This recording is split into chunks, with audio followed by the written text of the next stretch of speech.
네, 먼저 말씀을 전하기 전에 그림을 한번 보여드리도록 하겠습니다. 네, 그림 한번 보여주시면, 네, 딱 정확하게 저를 가렸는데요. 이 그림을 보시면 어떤 느낌이 드십니까? 아무 생각이 없으십니까? 그러면 조금 더 생각을 위해서 한 장 더 보여드리겠습니다. 네, 동일한 작가의 작품입니다. 누가 그렸을까요? 참고로 저희 딸은 아닙니다. 이 그림은 이우환 작가라는 분의 작품입니다. 어떻게 좀 유명해졌냐면 방탄소년단 아시죠? RM이 좋아하는 분으로 유명한 사람입니다. 얼마 전에 열린 이 작가의 전시회에 갔더니 그 전시회의 점 위치와 크기만 다르지 10점 모두 다 이런 식의 그림이었다라고 합니다. 중요한 건 가격이죠. 저 그림이 얼마일 것 같으세요? 국내 현존하는 작품 중에 낙찰가 1위라고 합니다. 보통 이 그림 한 장에 억이 넘고요. 어떤 그림 한 장에 몇십억이 거래가 된다고 합니다. 점 하나뿐인 것 같은 이 별거 아닌 그림인데 여러분 그렇게 큰 금액이 거래가 된다는 이해가 되십니까? 그런데 이 그림을 그리는 작가와 그리고 작가가 이 그림을 그리는 과정을 이해한다면 여러분은 이 금액이 가능하겠구나라고 생각이 되실 수도 있습니다. 우리가 볼 때는 점 하나 대충 찍는 것 같기도 하고 그냥 붓을 한번 이렇게 지나가다가 휙 잘못해서 그린 것 같은 그림인데 이 점, 이 획 하나 찍고 바르는데 2달이 넘게 걸린다고 합니다. 그럼 2달이 넘는 시간 동안 이 작가는 생각이라는 것을 한답니다. 내가 이번에는 어떻게 이 그림을 표현할까? 계획하고 여백과 점의 위치를 정한다고 합니다. 그리고 살짝 돌가루를 섞은 물감을 붓에 바르고 칠한다고 합니다. 그리고 마르면 또 바르고 그리고 마르면 또 바른다고 합니다. 그러다 실패하면 버립니다. 그리고 또 그 과정을 걸칩니다. 때로는 이렇게 버려지는 재료비만 몇백만 원이라고 합니다. 이렇게 인고의 끝에 완성된 이 작품은 가치를 아는 사람들에 의해서 높은 가격에 판매가 되고 있는 것입니다. 사실 저는 왜 그런지 모르겠습니다. 전 도무지 이해가 안 됩니다. 하지만 이 작가를 굉장히 잘 알고 있는 사람들은 이 작품에 대해서 굉장히 높은 평가를 합니다. 그리고 이 작가가 어떤 그림을 그릴 때 어떤 생각을 가지고 어떤 계획을 가지고 이 그림을 그리는지 안다면 어떤 의도로 이 덧칠을 하고 이 여백에는 어떤 의미가 있고 이 점을 그릴 때마다 어떤 의미가 있는지 안다면 이 그림의 작품의 가치가 굉장히 높게 여겨진다고 합니다. 그래서 이 작가는 특별히 이 그림의 작품을 구경하기 전에 이 작가가 어떤 사람인지 어떤 생각과 철학을 가지고 있는지 꼭 알아야 되고 그리고 도슨트를 꼭 들어야 된다고 합니다. 그래야 이 작품을 제대로 볼 수 있다라고 합니다. 요새 초등부에서 창세기 말씀을 다루고 있습니다. 옛날에는 애들이 질문이 거의 없었는데 요새 아이들은 질문이 참 많습니다. 저한테 이런 질문들을 합니다. 하나님이 애초에 선악을 알게 하는 나무의 열매를 안 만들면 되는 거 아니에요? 왜 굳이 만드시죠? 열매 하나 먹은 게 그렇게 큰 잘못인가요? 그렇게 내쫓으면 너무 나쁜 사람 아니에요? 아무리 죄를 지었다고 해도 어떻게 홍수로 다 쓸어버려요? 동물은 무슨 죄예요? 하나님 너무 잔인하신 분 아니에요? 저한테 이렇게 묻는 거예요. 막 그런 아이들의 질문을 받을 때마다 와, 되게 애들이 요새 합리적인 사고를 가지고 있구나. 아이들 스스로가 이해가 되지 않으면 이것을 받아들이지 않는구나라는 생각이 들었습니다. 그래서 요새 아이들과 하나님에 대해서 좀 나누고 있습니다. 하나님이 어떤 분인지. 하나님은 창조주이십니다. 그리고 최고의 권위자이십니다. 창세기뿐 아니라 성경 전체에 등장하는 인물, 그리고 오늘날 우리 한 사람 한 사람의 삶을 하나님의 뜻대로 다스리고 계시는 분입니다. 그래서 하나님이 어떤 분인지를 알아야 왜 하나님이 이렇게 죄를 미워하시고 왜 홍수로 심판을 하셔야 했고 왜 선악을 알게 하는 나무를 거기다가 에덴 동산 중앙에다가 두셔야만 했고 이 모든 하나님의 크신 계획을 이해할 수 있습니다. 그래서 중요한 것은 우리가 이 땅을 살면서 하나님이 어떤 분인지 아는 것은 굉장히 중요합니다. 그래야 우리가 하나님의 다스림 가운데 있고 우리 삶에 일어나는 모든 일들이 단지 우연이 아니라 하나님의 분명한 계획과 목적 가운데 하나님께서 우리를 이끌어가고 계심을 우리는 알 수 있을 것입니다. 그래서 이 하나님의 주권과 섭리를 알 때 우리는 내 생각대로 살아가는 것이 아니라 우리의 삶을 이끌어 가시는 하나님을 나의 삶의 주인으로 모시고 그분의 말씀에 순종하며 이 땅을 살아가게 될 것입니다. 오늘 본문에는 나아만이라는 사람이 등장합니다. 그에 대한 소개는 1절에 나와 있는데요, 그에 대한 소개는 제일 먼저 왕 앞에서 크고 존귀한 자이다 라고 말하고 있습니다. 그 이유는 그가 승정보를 가져다 주는 장군이었기 때문입니다.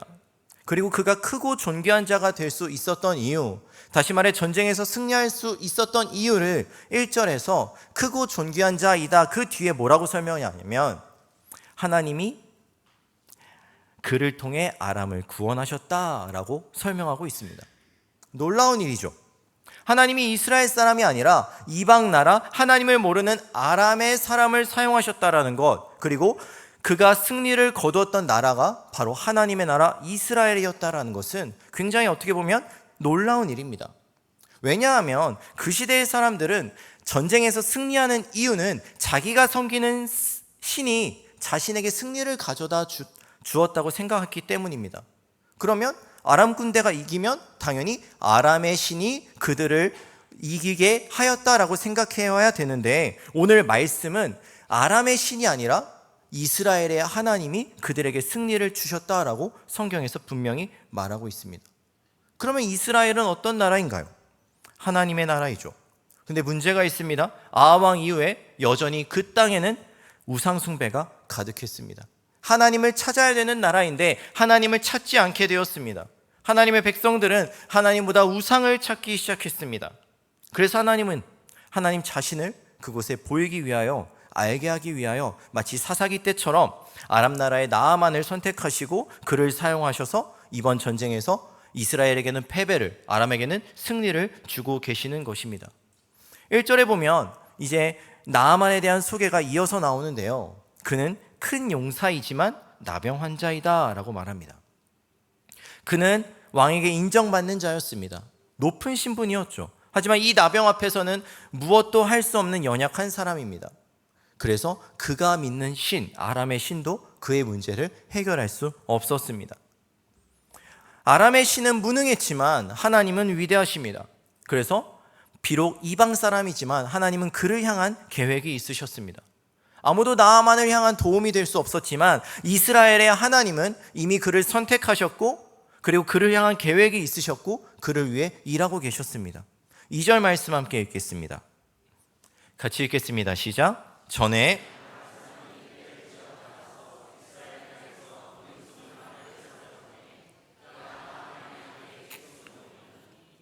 이스라엘과의 전쟁에서 승리한 후에 포로로 잡아옵니다. 그 중에 한 명, 어린 소녀 한 사람이 있었습니다. 하나님을 배제하고 우리가 생각을 해본다면 전쟁에서 이긴 나라가 당연히 그곳의 사람을 포로로 잡아오는 것은 굉장히 당연하고 일상적인 상황입니다. 하지만 1절에서 밝혔듯이 이 전쟁의 승리는 하나님께서 이스라엘을 징벌하기 위해 아람에게 주신 승리였습니다.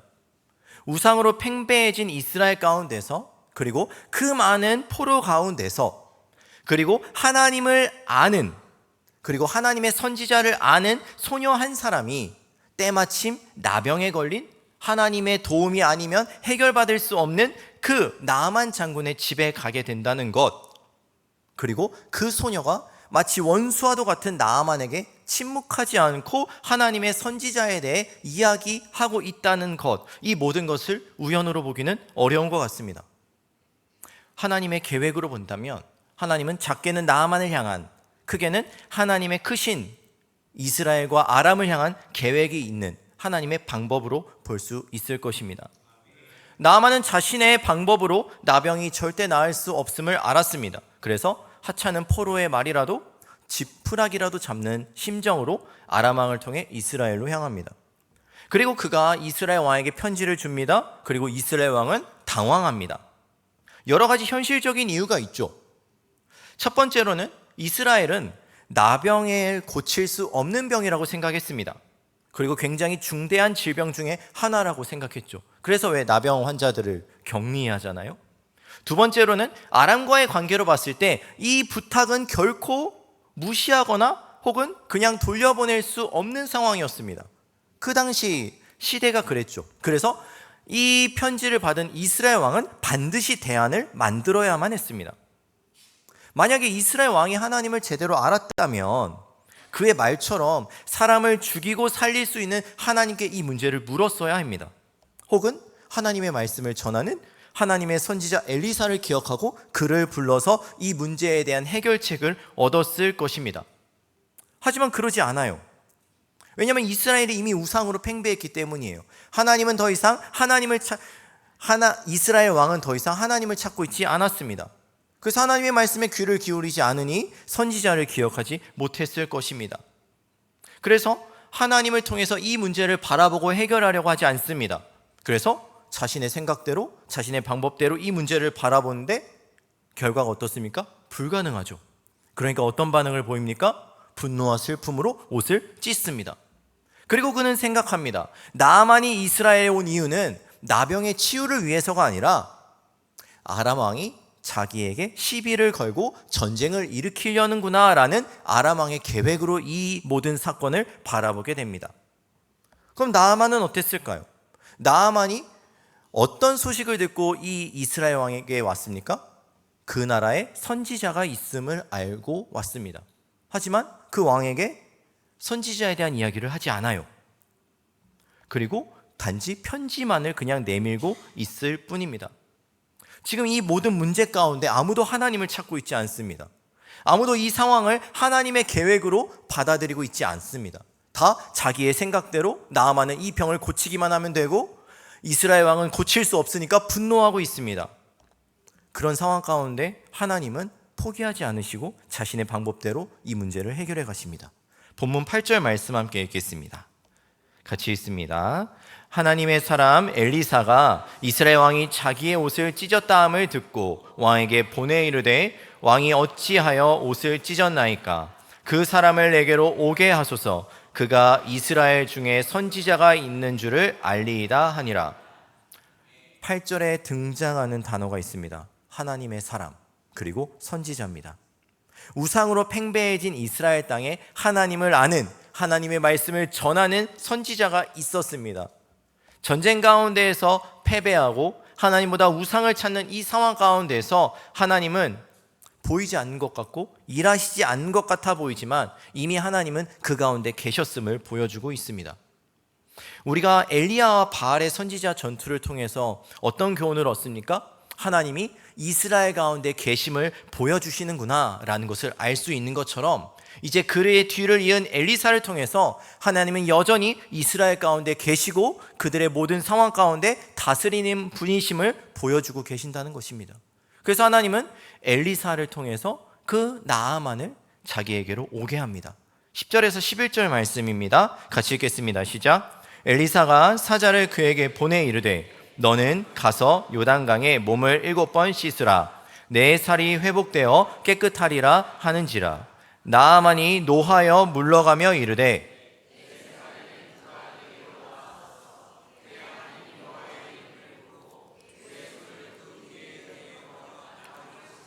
하였도다.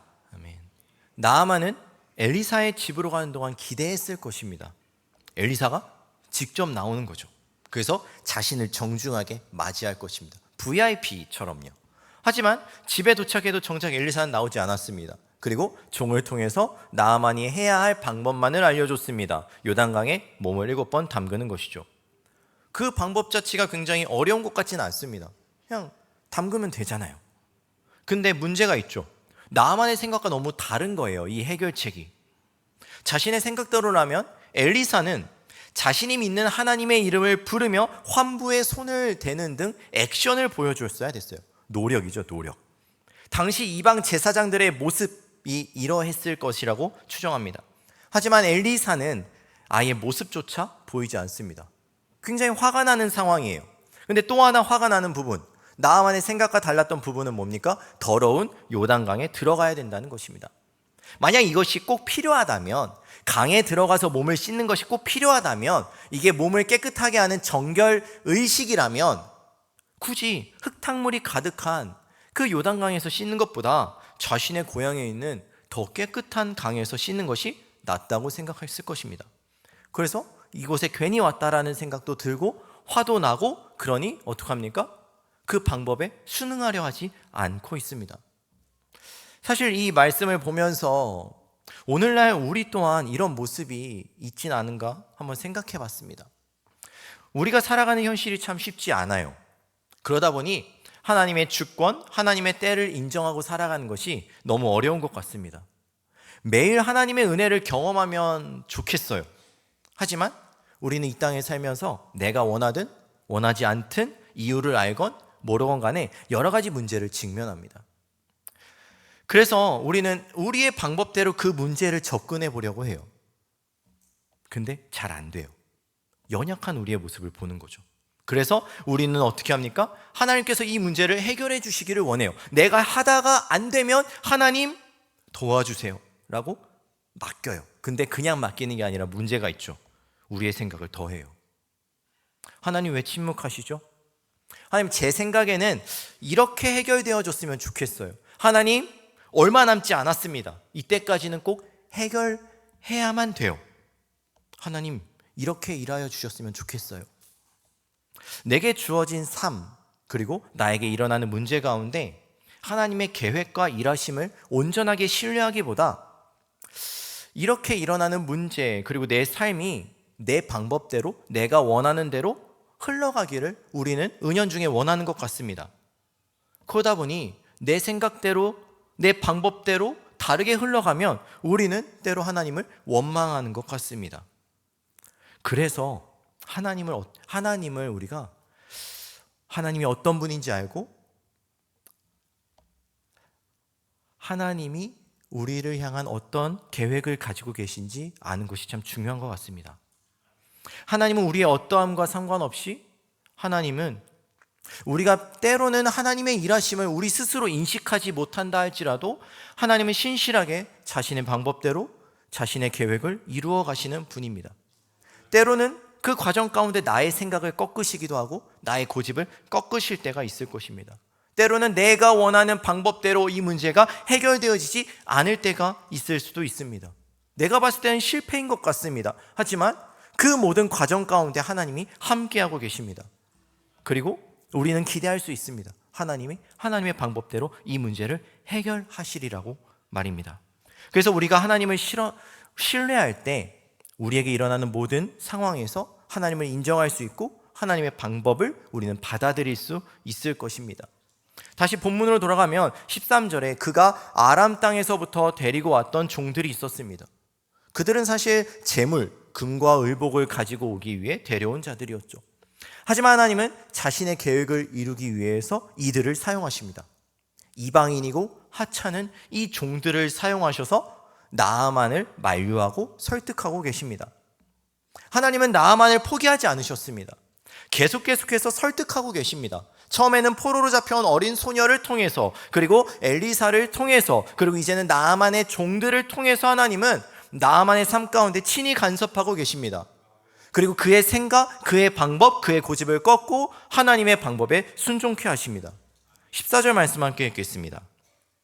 같이 읽습니다. 시작. 나아만이 이에 내려가서 하나님의 사람의 말대로 요단강에 7번 몸을 잠그니 그의 살이 어린아이의 살같이 회복되어 깨끗하게 되었더라. 아멘. 하나님이 기어코 나아만의 생각과 고집을 꺾어버리셨습니다. 나아만이 자신의 생각이 아니라 하나님의 방법대로 따랐을 때 그는 그토록 바라던 나병으로부터 고침을 받게 되었습니다. 우리는 알고 있습니다. 요단강이 신비한 강인가? 아니죠. 요단강에 특수한 능력이 있었던 것은 아닙니다. 그러면 만약에 요단강이 특별한 강이었다면 이스라엘 나병 환자들은 다 그곳에서 고침을 받았을 것입니다. 나아만이 어떤 행위, 그리고 나아만에 있었던 그 장소, 그리고 나아만이 했던 그 노력이 이 문제를 해결한 것이 아닙니다. 나아만이 자신의 생각을 내려놓고 처음부터 이 문제의 해결책을 가지고 계셨던 그 하나님, 그리고 그를 인도하셨던 그 하나님의 방법을 전적으로 믿고 순종했을 때 하나님은 일하셨습니다. 그리고 그 문제로부터 해방받을 수 있게 되었습니다. 15절을 통해서 하나님은 자신의 계획이 어떤 것이었는지 우리에게 알려주고 있습니다. 15절 상반절 말씀 함께 읽겠습니다. 시작. 나아만이 모든 군대와 함께 하나님의 사람에게로 돌아와서 그의 앞에 서서 이르되 내가 이제 이스라엘 외에는 온 천하에 신이 없는 줄 아나이다 까지 읽겠습니다. 오늘 이 사건은 개인적으로 봤을 때는 나병의 문제를 가졌던 나아만 한 사람의 구원이었습니다. 하지만 이것을 좀 크게 본다면 나아만의 고백처럼 이스라엘뿐 아니라 열방의 하나님만이 참 하나님이며 하나님의 통치와 하나님의 주권 아래에 있음을 보여주신 사건이었습니다. 나아만은 이 사건을 통해서 하나님의 계획 그리고 하나님의 일하심을 바라보게 되었습니다.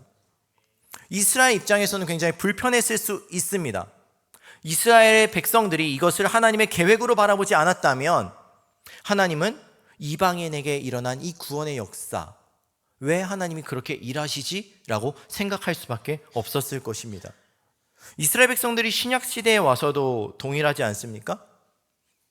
그들이 기다렸던 메시아, 하나님이 약속하셨던 구원자는 로마의 압제로부터 벗어나게 해줄 정치적인 구원자 메시아여야만 했습니다. 그래서 그 메시아를 애타게 기다렸지만, 그래서 예수 그리스도가 왔지만 자신의 방법과 다르다는 이유로 예수 그리스도를 이해하지 않았고 그를 십자가에 못 박았습니다. 하지만 그들의 생각과 다를지라도 하나님은 이미 아담 때부터 약속하셨습니다.